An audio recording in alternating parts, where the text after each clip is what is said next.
E aí pessoal, beleza? Nesse vídeo vamos conhecer a história sobre um suposto projeto da Alemanha nazista no século XX. Um projeto de um disco voador que simplesmente desafiava as leis da física e desaparecia sem deixar rastro. Vamos conhecer esse projeto e essa história? Vem comigo!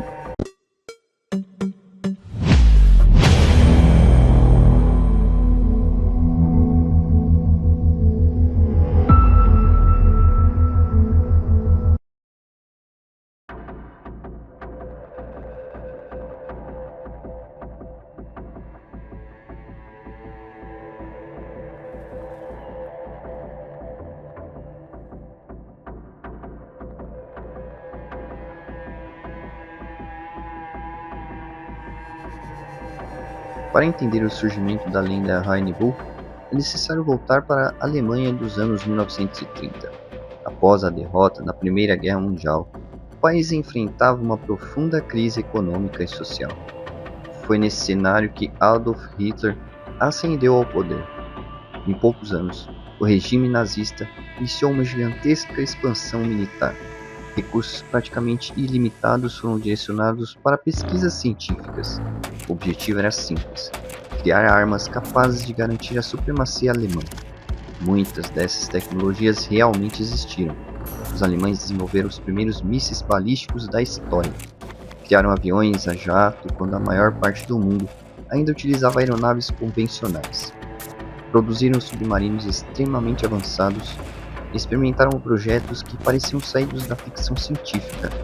Essas armas ficaram conhecidas como Wunderwaffen, as armas milagrosas, e foi justamente nesse ambiente de inovação e segredo que surgiram as primeiras histórias relacionadas aos discos voadores nazistas. Curiosamente, durante a guerra, ninguém falava sobre o Rainbow, nenhum jornal, nenhum relatório militar aliado, nenhum documento conhecido, o nome simplesmente não existia.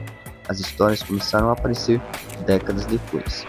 Nos anos 1950 e 1960, diversos autores passaram a publicar alegações sobre projetos secretos do Terceiro Reich. Segundo essas narrativas, os nazistas teriam desenvolvido aeronaves circulares revolucionárias. Essas máquinas seriam chamadas de Rainbow 1, Rainbow 2 e Rainbow 3. Cada modelo seria mais poderoso que o anterior. Os relatos afirmam que alguns protótipos chegaram a realizar voos experimentais, outros teriam alcançado velocidades impossíveis, mas havia um problema: nenhuma dessas alegações vinha acompanhada de provas concretas. Ainda assim, a lenda cresceu, e quanto mais o tempo passava, mais detalhes surgiam. Talvez o aspecto mais fascinante da história esteja ligado ao ocultismo. Desde o início do século XX, existiam na Alemanha diversos grupos esotéricos. Alguns defendiam ideias místicas, outros misturavam nacionalismo, espiritualidade e teorias raciais. Duas organizações se tornariam centrais na mitologia dos discos voadores nazistas: a Sociedade Thule e a misteriosa Sociedade Vril. Segundo os defensores da teoria, esses grupos possuíam conhecimentos secretos capazes de revolucionar a ciência. Alguns autores chegaram a afirmar que membros dessas sociedades teriam recebido informações de inteligências não humanas. Outros alegavam contatos extraterrestres, civilizações subterrâneas, tecnologias perdidas, energias desconhecidas. Mas historiadores afirmam que não existe qualquer evidência confiável ligando esses grupos à construção de aeronaves antigravitacionais. Mesmo assim, o mistério continua crescendo. Os relatos sobre o Rainbow descrevem algo extraordinário: uma nave metálica circular com dezenas de metros de diâmetro, capaz de realizar manobras impossíveis. Seu coração seria um sistema chamado motor Vril ou gerador Thule, dependendo da versão da história. Segundo as alegações, o equipamento utilizaria mercúrio girando em alta velocidade, campos eletromagnéticos e princípios antigravitacionais. O resultado seria uma aeronave capaz de desafiar a gravidade terrestre. Mas existe um problema fundamental: nenhum cientista moderno conseguiu demonstrar que essa tecnologia funcione, nem mesmo hoje, décadas depois. Com computadores avançados, satélites, inteligência artificial e bilhões investidos em pesquisa. Por isso, Muitos especialistas consideram essas descrições incompatíveis com a física conhecida. Durante a Segunda Guerra Mundial, pilotos aliados começaram a relatar fenômenos estranhos. Luzes misteriosas apareciam ao lado das aeronaves, moviam-se rapidamente, mudavam de direção e desapareciam sem deixar rastros. Os militares passaram a chamá-las de Foo Fighters. Na época, muitos acreditavam que se tratava de uma arma secreta alemã, mas nenhuma evidência confirmou essa hipótese. Décadas depois, pesquisadores de ufologia conectaram os Foo Fighters ao projeto Hindenburg. Seriam eles testes secretos, protótipos experimentais ou algo completamente diferente? A resposta permanece desconhecida.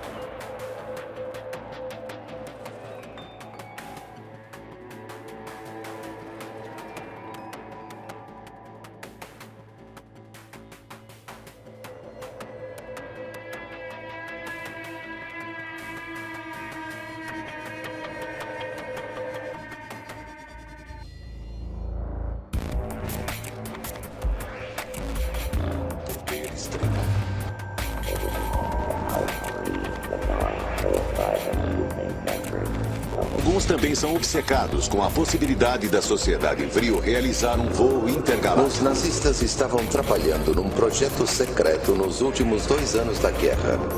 Esse projeto era o de um disco voador.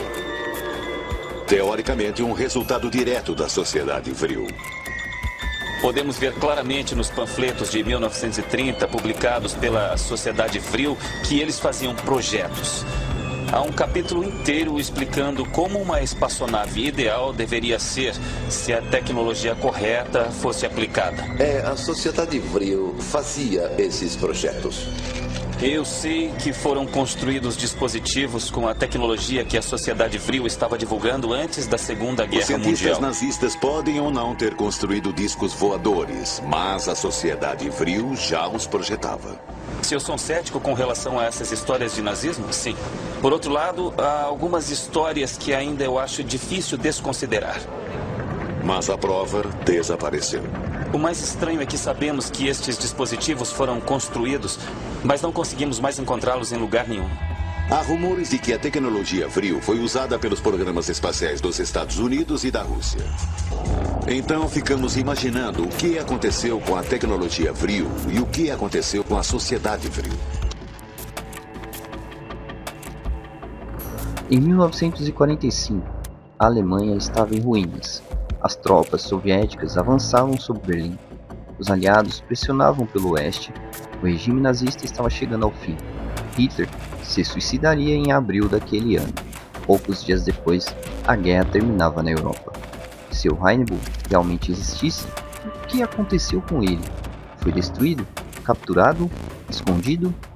É nesse ponto que a história entra em território ainda mais misterioso.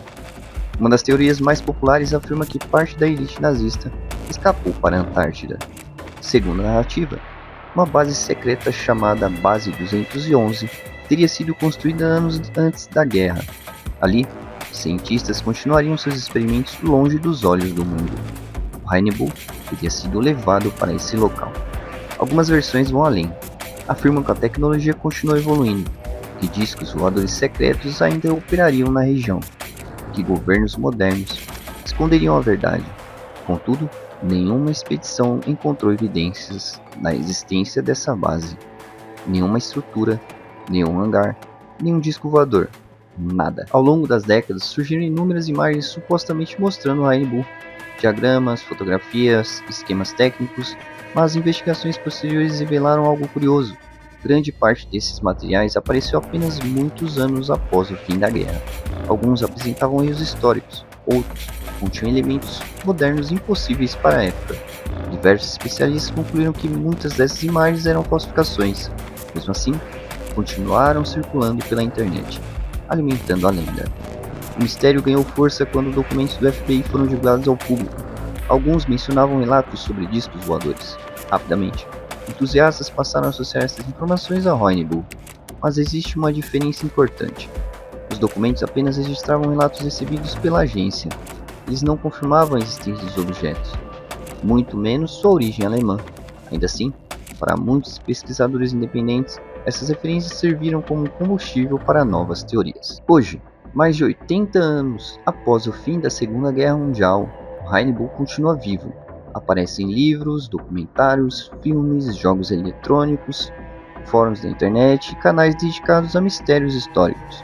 Para alguns, trata-se de uma tecnologia real escondida pelos vencedores da guerra.